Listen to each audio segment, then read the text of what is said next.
नमस्कार मित्रों, शोधार्थी जीएस क्लासेस में आपका स्वागत है। आज हम हिंदी के अंतर्गत एक नए टॉपिक पर चर्चा करेंगे जिसका नाम है रचना के आधार पर वाक्यों के भेद। तो आइए देखते हैं, वैसे वाक्यों के कई भेद होते हैं, रचना के आधार पर होते हैं, अर्थ के आधार पर होते हैं। तो आज हम देखेंगे कि रचना के आधार पर वाक्य के कौन कौन से भेद होते हैं, उनको अच्छे से समझेंगे। तो आइए देखते हैं, विस्तार से जानते हैं। तो हम यहाँ पर देखेंगे रचना के आधार पर वाक्यों के भेद। तो यहाँ पर मुख्य रूप से मैं आपको बता दूं कि ये तीन प्रकार के होते हैं। पहला आपका होता है सरल वाक्य, जिसको कहते हैं सिंपल सेंटेंस, अंग्रेजी में भी पढ़ रखा होगा। और दूसरा है आपका संयुक्त वाक्य। उसके अलावा तीसरा जो होता है आपका, एक होता है ये मिश्र वाक्य। तो ये आपके तीन प्रकार के हो गए। इसको सिंपल सेंटेंस कहते हैं, इसको कंपाउंड कहते हैं और इसको कॉम्प्लेक्स कहते हैं, कॉम्प्लेक्स सेंटेंस। तो सिंपल, कंपाउंड एंड कॉम्प्लेक्स, ये तीन टाइप के होते हैं। किसके आधार पर? रचना के आधार पर।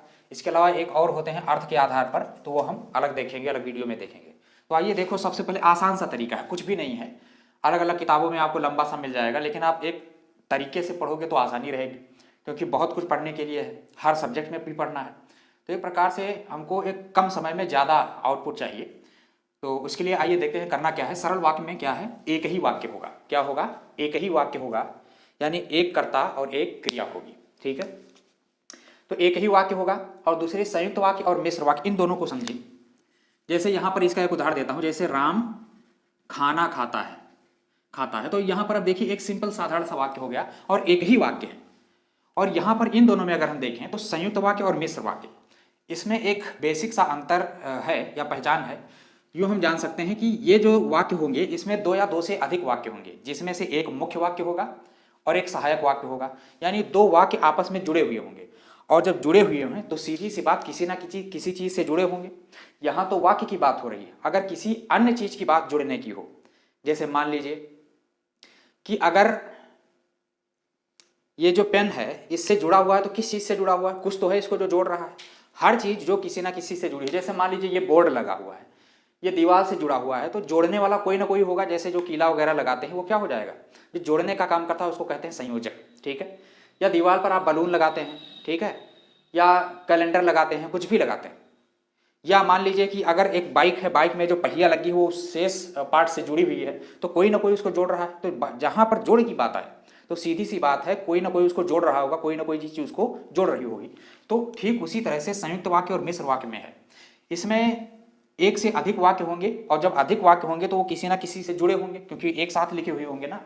और जब एक साथ लिखे गए हैं तो किसी के साथ जोड़ करके वो एक साथ किए गए हैं। ठीक है, तो उसको कहते हैं संयोजक। तो इसकी पहचान क्या है? कोई ना कोई इसमें क्या होगा? संयोजक होगा, जिसको अंग्रेजी में कंजक्शन कहते हैं। तो कहीं भी अगर कंजक्शन ना दिखे कोई भी, और एक ही वाक्य दिखे, और अगर, तो ये हो जाएगा सरल वाक्य। अगर एक से अधिक वाक्य दिखे और वो किसी न किसी से जुड़ा हुआ है, किसी शब्द से जुड़ा हुआ है, यानी संयोजक से जुड़ा हुआ है, तो या तो वो संयुक्त होगा या तो वो मिश्र होगा।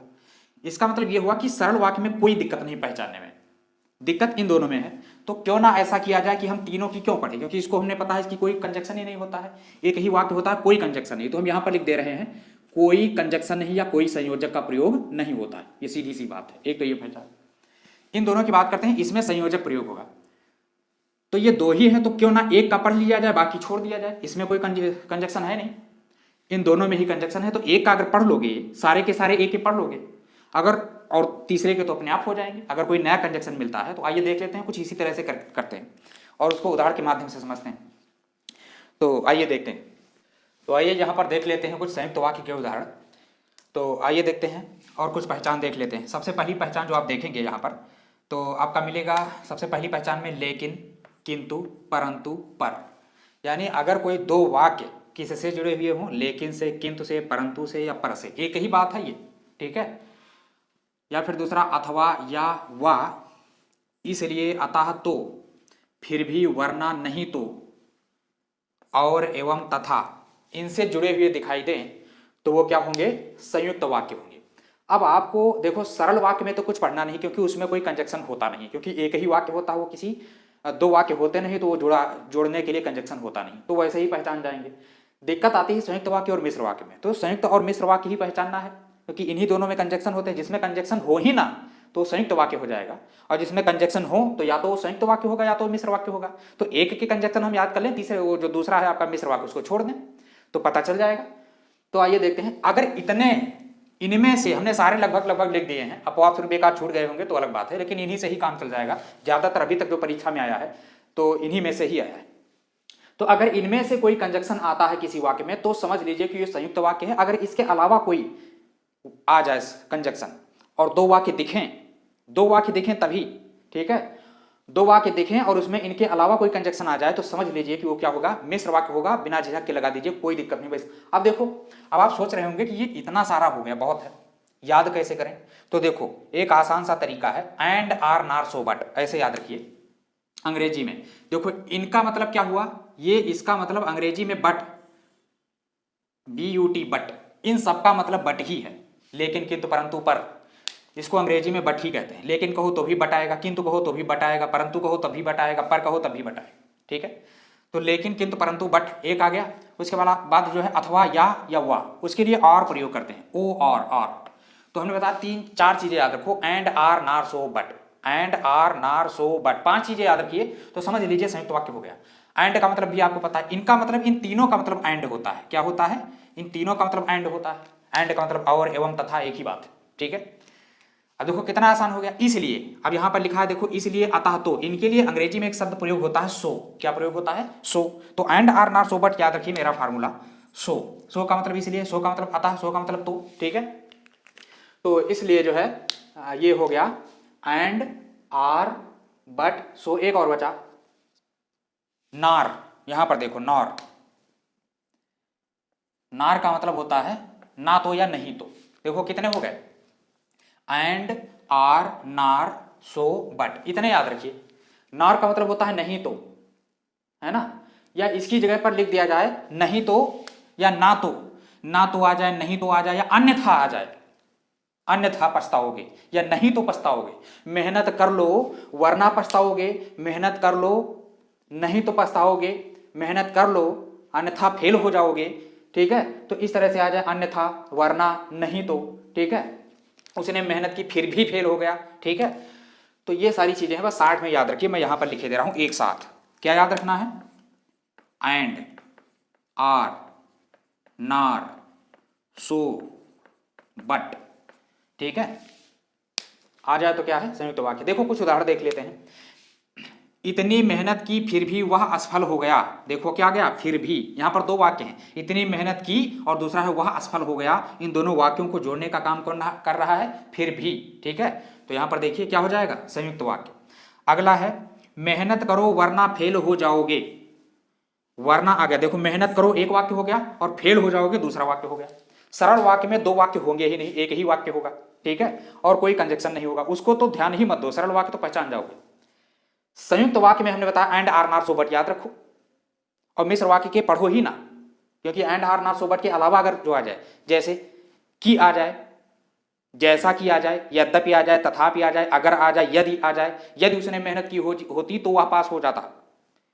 तो यदि आ गया तो इसका मतलब इसमें यदि तो दिया नहीं, और इसमें दो वाक्य हैं, एक से अधिक वाक्य हैं। यदि उसने मेहनत की होती, एक हो गया, तो वह पास हो जाता। तो ये क्या हो गया आपका, दो वाक्य हो गए, और किससे जुड़े हैं, यदि आ गया है तो क्या हो जाएगा आपका, मिश्र वाक्य हो जाएगा। यदि से शुरू हो, यद्यपि से शुरू हो, यद्यपि उसने बहुत मेहनत की फिर, यद्यपि उसने बहुत मेहनत की फिर भी वह फेल हो गया, ठीक है।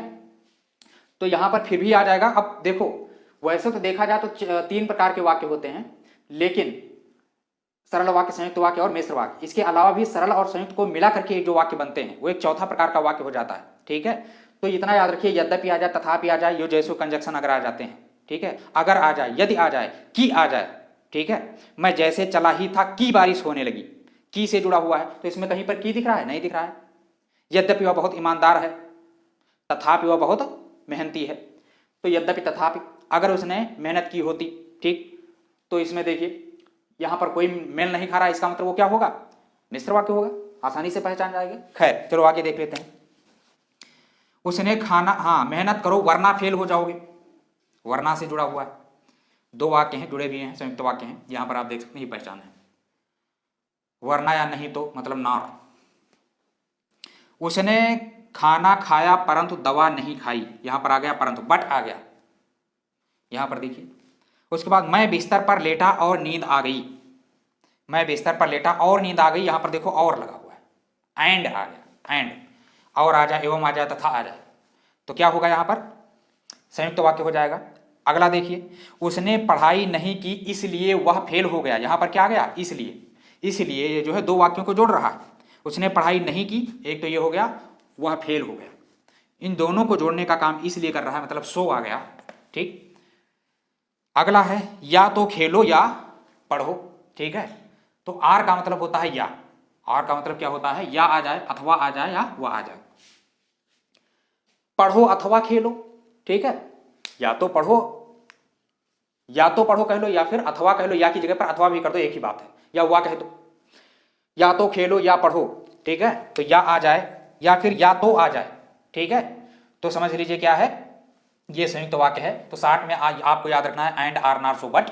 एंड का मतलब और होता है, एवं होता है, तथा होता है, और का मतलब या होता है, वह होता है, ठीक है, या अथवा होता है, नार का मतलब ना तो होता है या नहीं तो होता है, ठीक है, या फिर वरना होता है, नहीं तो फेल हो जाओगे, वरना फेल हो जाओगे, मतलब नॉर। सो का मतलब होता है अतः या इसलिए, कुछ भी आ जाए। तो इसीलिए अंग्रेजी में पढ़ लेंगे तो हिंदी में एक से अधिक शब्द होते हैं लेकिन उनका मतलब एक ही होता है, जैसे यहाँ पर आप देख रहे हैं, लेकिन अंग्रेजी के लिए एक ही शब्द यहाँ पर प्रयोग होगा, बट, ठीक है। तो अब आप समझ गए होंगे कि संयुक्त वाक्य क्या है, सरल वाक्य में कुछ पढ़ना ही नहीं है। अब इसके अलावा अगर कंजक्शन दिख जाए तो समझ लीजिए वो क्या होगा, वो मिश्र वाक्य होगा। आइए उसके भी कुछ उदाहरण देख लेते हैं फिर भी सांत्वना के लिए, हालांकि बुढ़ापा नजदीक है, कितना कितना पढ़ोगे, इसलिए एक 60 तरीका अपनाओ, ठीक है। तो चलो आगे देखते हैं। अब आइए मिश्र वाक्य के बारे में देख लेते हैं। हालांकि मिश्र वाक्य के बारे में पढ़ना कोई जरूरी नहीं है, क्योंकि आप संयुक्त वाक्य आप पढ़ ही चुके हो, इसकी पहचान सारी पहचानें जब उसकी पढ़ ली है, अगर कोई नया कंजक्शन दिख जाता है तो वो मिश्र वाक्य हो जाता है। सरल वाक्य में कोई कंजक्शन है नहीं, लेकिन फिर भी मैं सांत्वना के लिए चलो देख लेते हैं। पहचान क्या है, अगर जब लगा हुआ हो, जहां लगा हुआ हो, जिधर, ज्यों, यद्यप, तथा, इसके अलावा की भी है, की है, अगर, यदि, जो, क्योंकि, जैसा, इस तरीके से, या जैसा कि, ये शब्द अगर आए हैं और कंजक्शन का काम कर रहे हैं, दो वाक्यों को जोड़ने का काम अगर ये वाले शब्द कर रहे हैं, तो समझ लीजिए वो क्या होगा, मिश्र वाक्य होगा। जैसे यहाँ पर कुछ मैंने उदाहरण लिख रखे हैं, देखिए, ज्यों ही वह आगे बढ़ा वह गिर पड़ा। तो देखो यहाँ पर क्या दिया हुआ है, ज्यों, पहचान क्या है, ज्यों अगर है तो मिश्र वाक्य होगा। हालांकि इसको पढ़े ना तो अच्छा ही है, ठीक है, क्योंकि संयुक्त वाक्य पढ़ लीजिए, बाकी इसको छोड़ दो। यदि उसने पढ़ा होता तो वह फेल नहीं होता, देखो यदि आ गया तो क्या होगा, ये मिश्र वाक्य है। उसे नौकरी मिली क्योंकि उसने कठिन परिश्रम किया, क्योंकि आ गया, ठीक है। बिकॉज, क्योंकि आ गया, क्योंकि यहां पर देखिए मैंने लिखा है क्योंकि आ गया, तो क्या है, मिश्र वाक्य है। इसके अलावा मैं घर से निकला ही था कि बारिश होने लगी, अगर की आ जाए तब भी क्या होगा, आपका मिश्र वाक्य होगा। इसके अलावा अगर यद्यपि से आ जाए, तथापि से आ जाए, यद्यपि वह बुद्धिमान है, तथापि कमजोर है, ठीक है। जब उसने पढ़ाई शुरू की तब, जब, तब, है ना, जैसा, जैसा करोगे वैसा भरोगे, तो ये सब अगर आ जाए तो क्या होगा, अगर उसने मेहनत की होती, यदि उसने मेहनत की होती, है ना, तो वो सब क्या हो जाएंगे, मिश्र वाक्य हो जाएंगे। तो मैं आशा करता हूँ कि ये लेक्चर आपको आसानी से समझ में आया होगा। तो चलिए इन सब बातों के साथ अपने लेक्चर का समापन करते हैं। नमस्कार।